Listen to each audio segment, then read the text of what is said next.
On the low end of returns, you have what I call the cash investments. This would be like saving your money into a savings account, or putting your money into a bank CD, or by putting your money into bonds. You don't actually own an asset, but you're getting some interest on the cash that you have.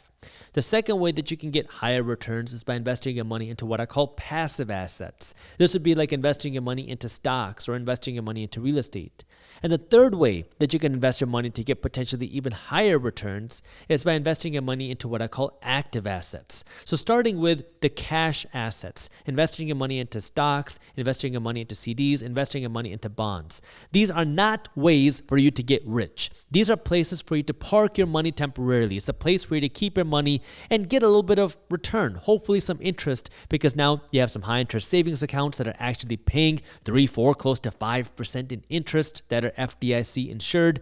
Some CDs are paying 5% in interest. Some bonds are paying close to 4 to 5% in interest. So yeah, you can finally get some return on that cash, but you don't actually own an asset. And the reason why that matters is because you can get some cash flow from the return that you're getting, but the value of your asset is not growing because you just own the cash. And in fact, the value of your cash is actually declining because when you have inflation, the buying power of your asset, the cash, is going down.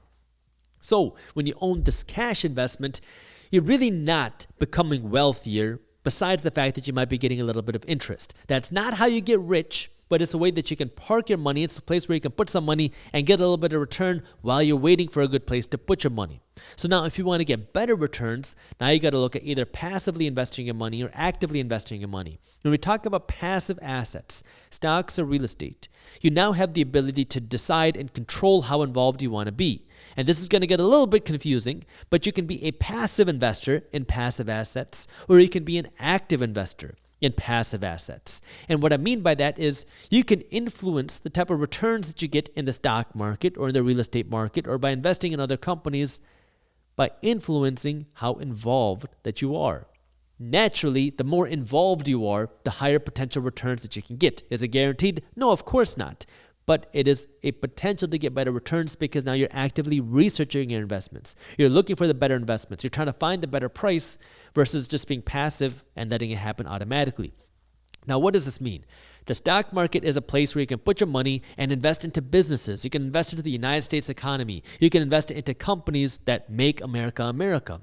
When you invest in real estate, you're buying physical properties. You're not buying it to live in yourself. You're buying it to rent out to other people.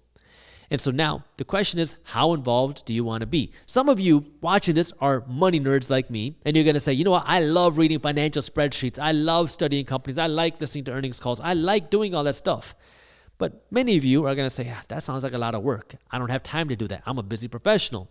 That sounds like a lot of risk. That sounds like a lot of things that I don't understand. And if you don't want to do that, that's okay. You can just be a passive investor. Now, instead of trying to find the best company to invest in, you can just put your money into the economy. You can just put your money into the stock market.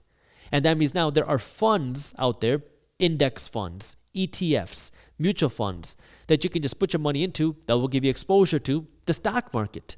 There are index funds and ETFs that will give you exposure to the total stock market. There are index funds and ETFs that will give you exposure to the S&P 500, the biggest 500 companies in the stock market. There are index funds and ETFs that will give you exposure to the biggest tech companies. There are index funds and ETFs that will give you exposure to the biggest dividend-paying companies. So now the question is, do you want to find the individual companies, keep up with that company, find the best buying point, keep up with the earnings calls, study the financials, and then make the decision on when to buy and when to sell? Or do you want to just create a passive system where now every week or every 2 weeks, every time you get paid, money just automatically gets invested into the market? What I do is both. I have a passive and an active investing method. For me on Wednesdays, and there's no special sauce as to why it's Wednesdays, it's just picked Wednesdays. On Wednesdays, money is automatically pulled out of my checkings account and is automatically invested into the markets. I don't have to do anything. That's why I like it, because I have a horrible memory. I will forget if I had to do it myself. Every Wednesday, money gets pulled out and it's invested into my portfolio of ETFs, these funds. Now, I have funds that give me exposure to dividends. That's cash flow. I have funds that give me exposure to the S&P 500, the biggest 500 companies in the stock market. I have funds that give me exposure to innovation, technology. I have funds that give me exposure to emerging markets, countries and companies overseas. Every Wednesday, whether the market's up or down or sideways, doesn't matter what's going on in the markets. Money is pulled and automatically invested. That's passive. I don't keep up with what's going on here because it's automatic, it's passive, and it's consistent. I don't have to touch it. And the only time I would change it is if markets go down, maybe I'll buy more. This is a long-term investing gain.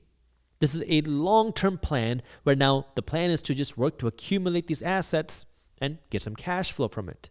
On the flip side, I also have an active investing method, and I should also recommend or say that I don't recommend what I do to anybody.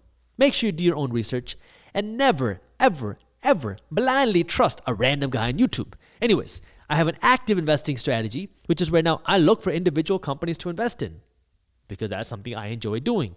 And when I find a good company that I like, where I see the price has fallen, then I'll come in and buy. Now, this is more risky because, well, I could be buying a company right before they go into bankruptcy.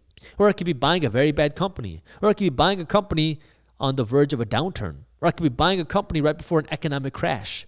There's more risk involved, but this is where you have to decide what type of investor do you want to be. Same with real estate. I invest in real estate, but for me, I also enjoy that. I'm an active investor in real estate.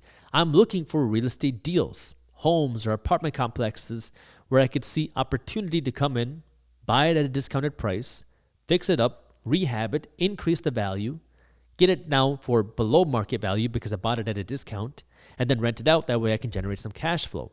There's a lot of different ways that you can invest. If you say, oh, but Jaspreet, I would love to be invested in real estate. I just don't have all the money or I don't want to spend all the time. There's passive ways for you to get involved in real estate. I just talked about the active method. There's passive ways. You could go and become a real estate syndicate. You can invest in syndicate deals. There's always investors and developers that are looking for money. Go to any real estate conference in your area. You're going to find an investor or a developer that's trying to buy some apartment complex or some building, or they're trying to redevelop some building, or they're trying to build some building, and they need money to help fund that. Well, if you have some money, but you don't want to put in the time, you can invest into the deal, and then if the deal makes money, you would get your return. If the deal loses money, well, you would lose your money. There's also platforms on the internet that allow you to do the same thing. And so this is where now understanding, do you want to be more of a passive investor or an active investor into these types of passive assets? If you enjoyed this short clip from my longer videos, here's another clip that I think you'll love. And while you're at it, if you're interested in learning more about how to start generating passive income, our team put together an amazing guide on how to start generating passive income for free. All you got to do is click that button right over there. Thank you for watching, and as always, keep hustling.